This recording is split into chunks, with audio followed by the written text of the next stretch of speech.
Kung titignan mo yung pupuntahan, di ba parang malayo? Pero pag lilingunin mo yung pinanggagalingan, malayo ka na. Hindi mo malalaman kung hindi ka susubok. Ang buhay ay isang malaking sugal. Kung lagi kang takot sumugal sa isang bagay dahil takot kang mawalan, mauubos lang kung anong meron ka. Kung hindi ka mawawalan, hindi ka rin magkakaroon. Kung ano man ang mga desisyon mo ngayon, yun ang magiging buhay mo bukas. Lakasan mo lang yung loob mo.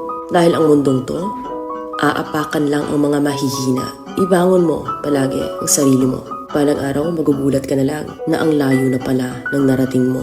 Kahit mabagal ang progress, basta may usad at kumikilos ka, okay na yan. Wala tayong magagawa. Ganyan talaga ang proseso ng buhay.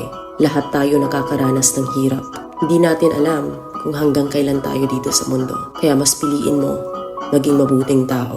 Ang pinakayaman na maituturing natin sa sarili ay ang ating mga pangarap. Kapag handa kang abutin yung mga pangarap mo, hinding-hindi ka maghihirap. Kung lagi kang may pinagdaanan sa buhay or pagsubok, pruweba lang yan na isa kang magiting na sundalo. Sa mga pagsubok, diyan ka aangat, diyan ka babaguhin. Yung tatag mo kung paano ka mag-ayos ng problema. Hindi ka magtatagal sa mundo. Lubos-lubusin mo na. Gawin mo yung mga bagay na handang iangat ang sarili mo.